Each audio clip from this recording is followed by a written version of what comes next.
Bien, regresamos, estamos con Alfonso Baella y Víctor Andrés Ponce, con ambos estamos haciendo una mesa de análisis político, ahora de cara al año 2015.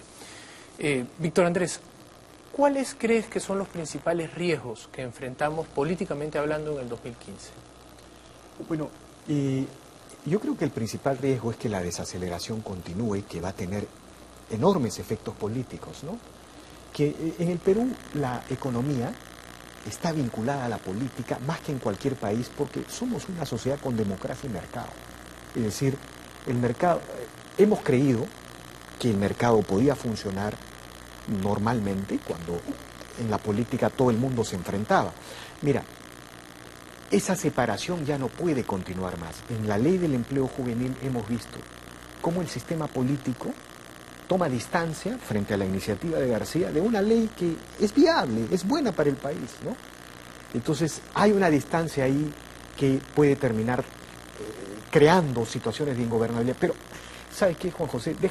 Quisiera desarrollar algo que tenía que ver con el vínculo con lo anterior.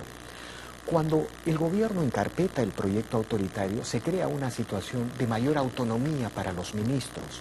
Y paradójicamente, no obstante que el gabinete Jara se le niega 2 veces el voto de investidura, el gabinete Jara es el mejor gabinete. Son las paradojas, ¿no? Es el mejor gabinete en términos de ministros técnicos vinculados a la producción. De personaje. Claro que se puede. Pero no necesariamente gestión. No, claro, pero mira, hay cosas, para que todo no sea blanco y negro, hay cosas muy importantes que se han visto en el gobierno. ¿Por qué? Porque los ministros han recuperado autonomía. Si la candidatura de la señora Heredia no es viable, si la intromisión en la bancada parlamentaria produce fragmentación y dispersión, bueno, el poder prácticamente se descentraliza o se democratiza, entre comillas. Correcto. Entonces tú ves ahora a un ministro Segura realmente empeñado en combatir la desaceleración económica, ¿no? Tú ves a un ministro Saavedra realmente haciendo cosas muy importantes, continuando incluso las reformas meritocráticas que hizo el gobierno aprista, ¿no? En fin, hay cosas que, digamos, no todo está mal en este gobierno. Quizás lo mejor que le ha podido pasar a este gobierno es que la señora Heredia deje de entrometerse en el gobierno. Una de las cosas más extrañas que hemos visto, no obstante todas estas cosas que se mencionan, es la contradicción entre la gestión del ministro Pulgar Vidal y los ministros de la producción, ¿no? La concepción del señor Pulgar Vidal es de una visión ambientalista que no se condice a mi entender con el desarrollo y la inversión en recursos naturales, ¿no? En recursos naturales tan básicos y fundamentales para que el modelo continúe creciendo. Pero en fin, no todo es blanco y negro. Alfonso, ¿cuáles serían para ti los principales riesgos? Bueno, los riesgos más grandes es que no haya elecciones en el 2016 y que este año sea un año de mayor precariedad política, de mayor inestabilidad política, y tengamos entonces un presidente de la República o alguna fuerza política. ¿Cómo se podía producir un escenario tan catastrófico? Mira, yo no tengo la seguridad, y creo que nadie, de cuánto está comprometido o comprometida la corrupción en el gobierno. Y entonces ese compromiso, esa situación que nosotros hemos estado leyendo y observando en los últimos meses, que es compleja, delicadísima, puede desembocar, no se sabe bien en qué, el próximo año. Hoy estamos ya en fiestas navideñas, hoy estamos, digamos, con un debate más importante que ese, por cierto, que tiene que ver con el tema del trabajo juvenil, pero es una agenda que corre en paralelo. Están las comisiones investigando en el Congreso, pero hay situaciones que se pueden desbocar, que se puede degenerar, que pueden traer en serio compromiso al gobierno actual. Entonces, el próximo año es un año en el que deberíamos de tener instituciones o partidos o líderes políticos que estén a la altura de lo que puede ocurrir, tanto cerca del gobierno o dentro del gabinete, como fuera del gobierno. Es decir, habría que fortalecer a Jara. Jara creo que es, como lo ha dicho bien Víctor Andrés, una persona que dentro del grupo del gobierno quizás sea la mayor o el mejor exponente que tiene el gobierno. Pero a esa persona que supuestamente intenta dialogar, la boicotean. Tengo la impresión de que la amianatan. Te iba a decir eso, desde que ha sido nombrada Premier ha desaparecido, y las pocas veces que le ha dado órdenes directas a ministros públicamente la han contradecido y no ha habido nada. Tuvo aparentemente un ingreso muy interesante cuando inició un proceso de diálogo en el camino de su investidura, pero tan pronto logró iniciar procesos de conversación, fue boicoteada, entiendo, por el mismo entorno. De entorno me refiero presidencial, ¿no es cierto? Entonces da la impresión de que o son celos o simplemente es la lamentable creencia o la percepción de que el presidente de la República y su esposa no creen en el diálogo democrático. Y eso entonces termina por ser un elemento perturbador de todo el sistema económico en el país. No se puede pensar en avanzar en el país de una manera ordenada y eficiente si no se dialoga políticamente. La política no es lo que este gobierno ha hecho, que es imponer, enfrentarse y tratar de encimar al adversario o insultar al adversario. Esa es exactamente la forma como la política en el país no debe ser. Y hay que aprenderlo. Víctor Andrés, ¿tú ves la posibilidad de un escenario tan malo, tan catastrófico para las instituciones? ¿Sabe qué sucede, Juan José? Es que este gobierno se organizó, por eso es importante el diagnóstico. Este gobierno se organizó para perpetuarse en el poder. Mira, si tú miras la manera como se organiza, primero se proponen controlar la policía, luego las promociones en las Fuerzas Armadas, ¿no? Pero falla el tema de la aprobación popular, entonces la candidatura no es viable. Esa manera de organizarse es una manera no democrática. Cuando ellos abandonan ese esquema y ese estilo, crean un déficit de estilo de gobierno. En general, se crea una situación y un riesgo de gobernabilidad general. Cuando la aprobación sigue cayendo, empiezan a salir estos casos, López Meneses, Martín Belaúnde, y de acuerdo a las denuncias que hemos visto, uno siente la sensación, la percepción que en cualquier momento puede salir un documento, un audio que pueda precipitar una crisis de gobernabilidad. Nadie quiere eso, ningún demócrata, ningún peruano de voluntad quiere eso. ¿Por qué? Porque interrumpir un curso constitucional es lo peor que le puede pasar a una democracia joven, pero tampoco puedes impedir que la oposición haga su labor, que la Fiscalía y los jueces hagan su labor, ¿no? No lo puedes impedir. Entonces, en ese sentido, yo recojo lo que dice el profesor Baella con mucha propiedad. Hay momentos en una democracia, ya sea presidencialista o parlamentaria, en que el Ejecutivo no funciona. Generalmente en las democracias lo que pasa cuando el Ejecutivo no funciona es que la oposición, muchas veces sin gobernar o a veces directamente, asume la gobernabilidad del país. Porque estamos caminando al filo de un precipicio donde puede haber una crisis de gobernabilidad. ¿No es cierto? Bien. Les agradezco a ambos, Alfonso y Víctor Andrés, por su presencia esta noche. Gracias. Gracias. Muy amable. Bien, vamos nosotros a una pausa y regresamos. Bien, regresamos, estamos con Víctor Andrés Ponce y Alfonso Baella, ambos analistas políticos. Con ellos vamos a hacer un poco un balance de lo que ha sido el año 2014. Bien, Víctor Andrés, Alfonso, buenas noches, gracias por estar con nosotros en el programa. Gracias, a tus órdenes. Bien, Alfonso, ¿cómo resumirías, políticamente hablando, el año 2014? Yo resumiría el año diciendo que para el gobierno ha sido el año más complejo y más catastrófico en términos políticos de lo que va de la administración de Ollanta Humala, ¿no? Creo que el año que viene podría ser peor, pero este ha sido muy malo. Y creo que ha sido un año malo, pero creo que la oposición tampoco podría anotarse goles. Creo que los temas fundamentales en la política no han sido puestos todavía en el debate nacional y creo que al final de cuentas ha sido más bien sí un año interesante para la política en general, vista desde el punto de vista de los ciudadanos, como una oportunidad para renovar liderazgos.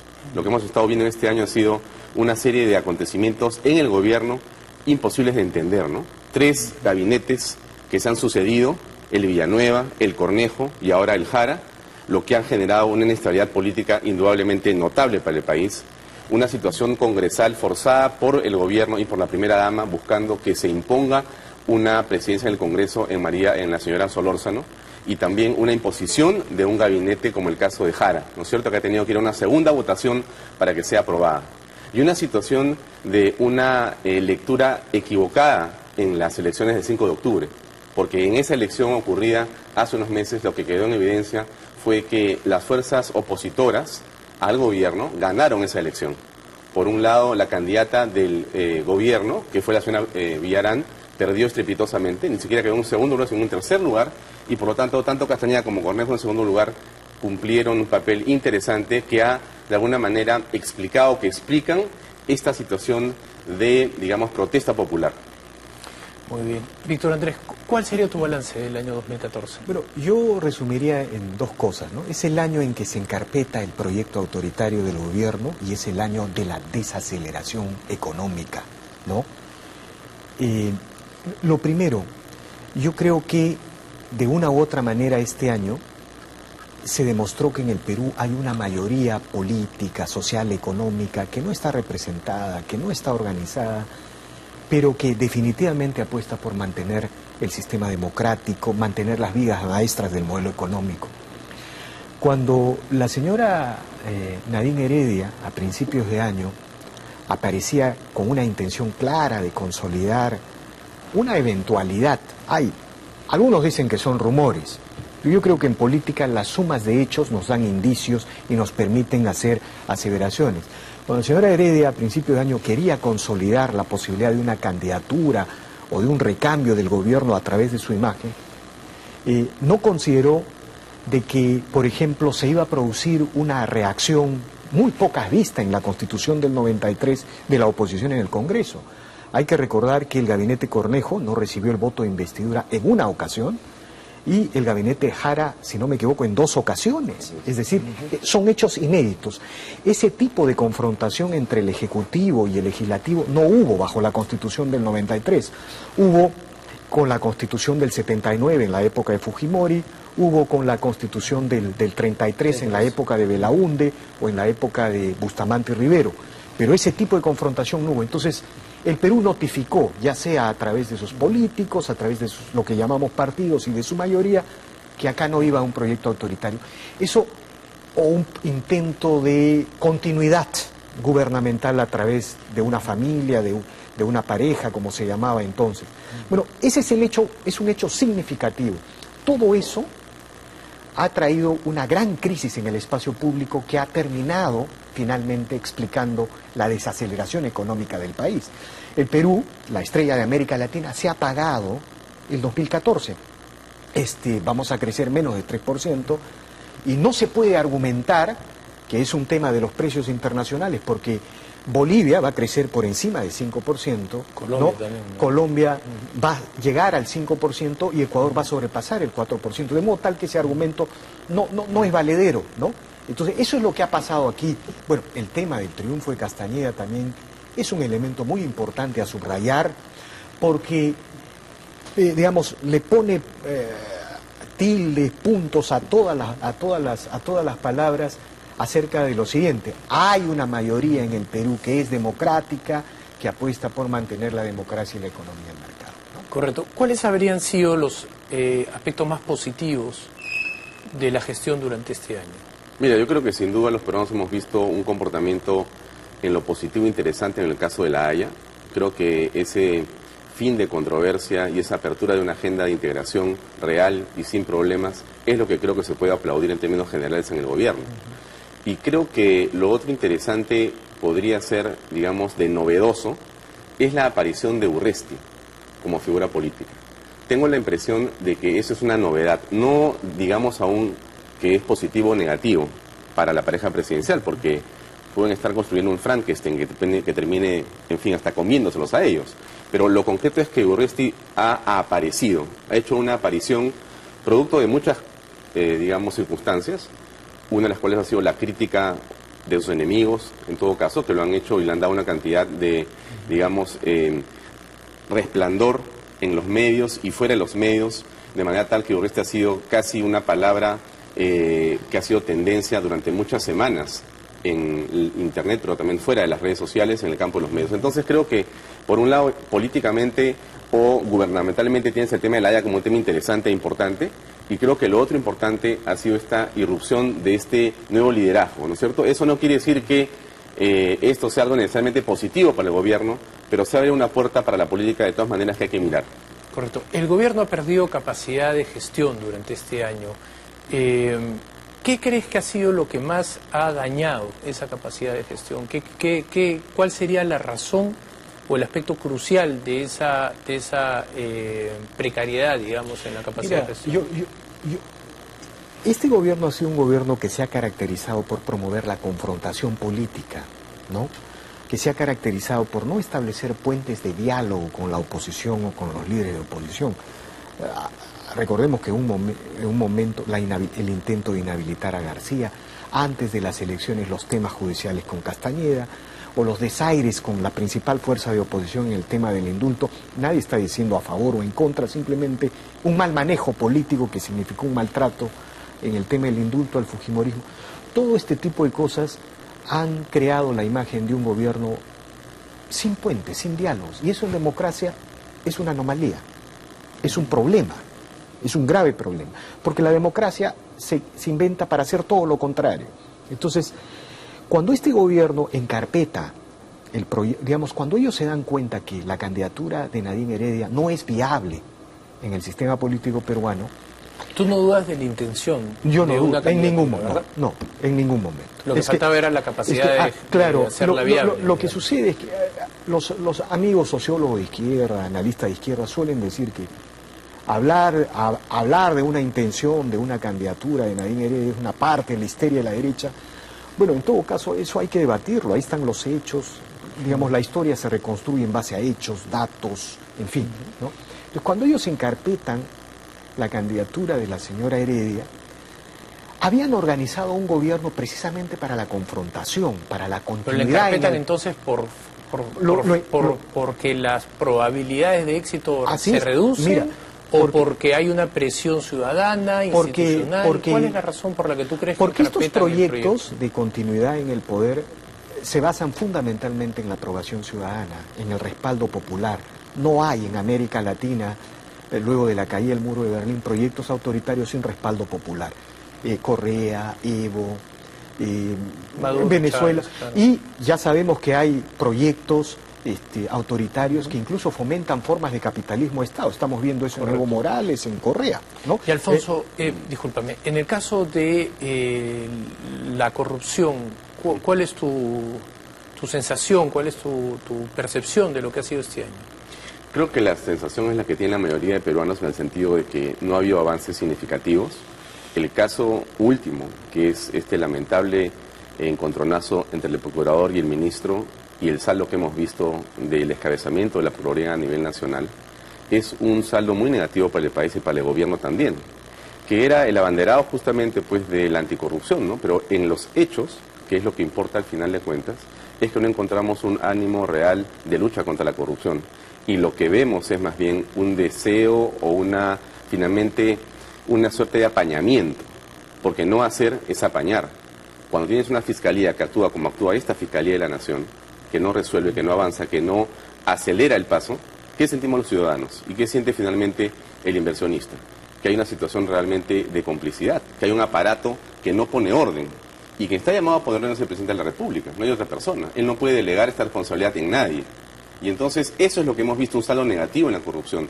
Pero quería solamente tomar la pregunta anterior que hiciste a Víctor Andrés, porque me parece importante señalar que este gobierno finalmente no entiende la importancia de la comunicación. Y es una pena, porque creo que hoy día, con la globalización del mundo, tenemos que entender que cualquier proyecto político juvenil se ha visto más claro que nunca, ¿no? Es que, Juan José, cualquier proyecto político que no tiene la comunicación como un elemento central de la estrategia política es fracasado, de todas maneras. Entonces, lo que tú sientes es que, por ejemplo, este caso de la ley es petardeado por el propio gobierno, cuando, por ejemplo, lanza esta iniciativa a la que se van todos los ministros, que es esta iniciativa del Ministerio de Transporte y Comunicaciones, creo que se llama el programa o la campaña de... no recuerdo el nombre exactamente, pero la lanzan exactamente al mismo tiempo en que lanzan la ley del trabajo juvenil. Por lo tanto, compiten entre ellos mismos. Entonces, todo el tiempo, en lugar de buscar consensos, de comunicar de manera adecuada a la población, a los gremios, a los partidos y a los líderes, lo que existe de parte del presidente y la primera dama es esto que vemos ahora en los medios, que es el petardeo permanente. Bien. Bueno, nosotros vamos a hacer nuestra primera pausa. Estamos en Rumbo Económico. Una pausa y regresamos.